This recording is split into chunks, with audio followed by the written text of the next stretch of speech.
Chapter 17.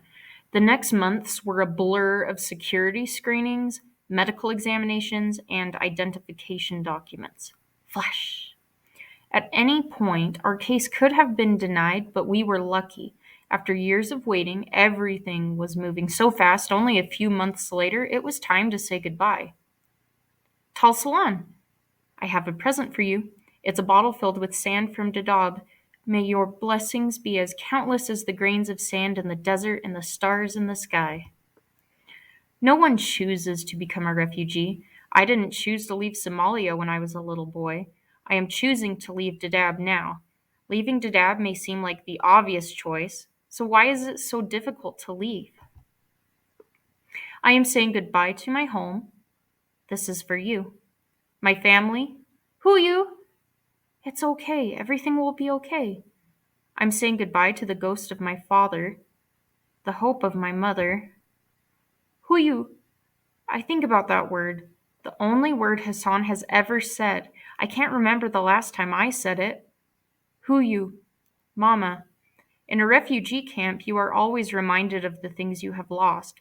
It is a valiant and agonizing struggle to focus not on what you have lost, but on what you have been given. Many years ago, we lost our mother, but maybe she is not gone. She is in the love that surrounds us and the people who care for us. Maybe she is in the very sand beneath our feet. So perhaps we're not leaving our mother behind. Maybe she'll always be with us, even in America. I can only think of one thing to say to Hassan as we leave our home. Who you? A Poem of Stars by Marianne Farah. Those who are lost look to the stars to lead them home.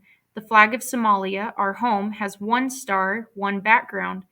But we are not one star, we are millions, not one background, but millions. To the untrained eye, the night sky is a scattering of stars, a chaos of light and dark across the universe. And yet the stars are not lost. They form patterns, constellations. If you know how to look, there are stories woven into the very essence of stars. Be like the star, shine your light, shine your story, for stories will lead us home. For me, the first years are lost.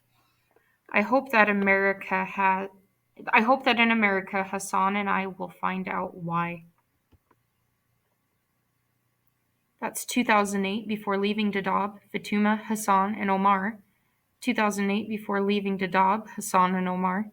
That's his graduation from the University of Arizona.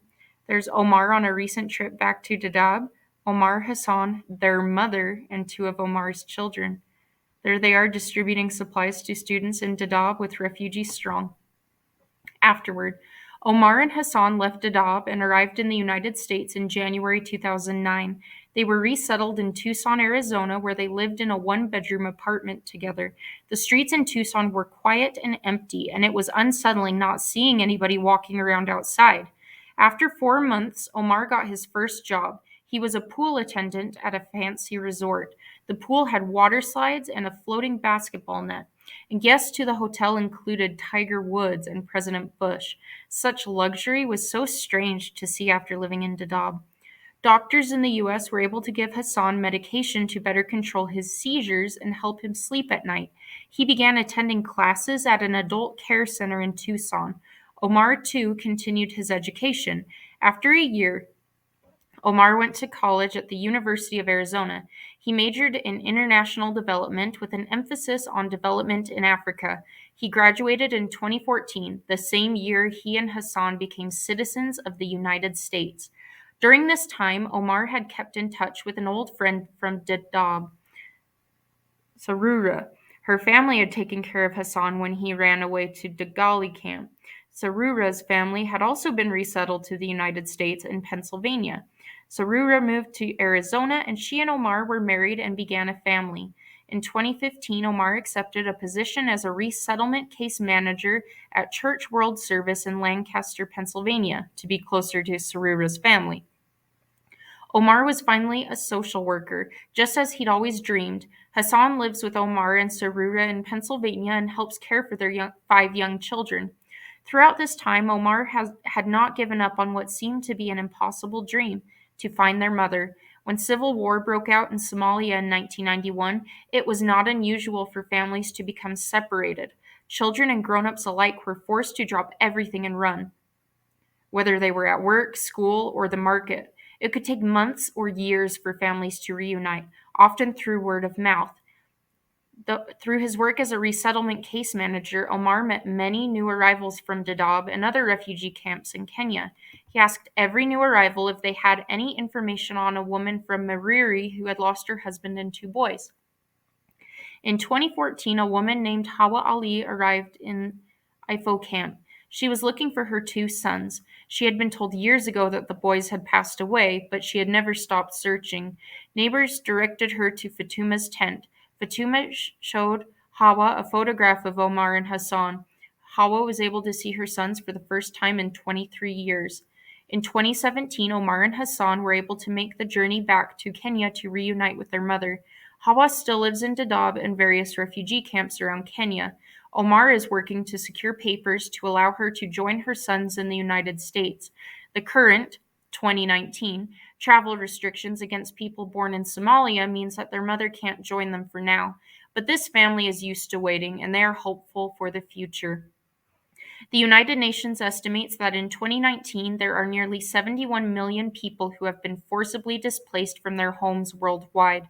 Most of the people displaced from their homes come from developing countries. You can visit that website to learn more about the worldwide refugee crisis. Many towns and cities in the United States have nonprofits and organizations to help new arrivals to the U.S. settle into their new homes. You can often donate clothing, school supplies, and home goods to refugee families right in your own community. Omar is the founder of a project called Refugee Strong. He organizes volunteer trips to Dadaab once or twice a year. With the funds he raises throughout the year, he delivers books, pencils, and lamps to students. Refugee Strong also focuses on helping girls continue their studies by developing menstrual hygiene products and building restrooms for girls, two major stumbling blocks that keep girls from attending classes.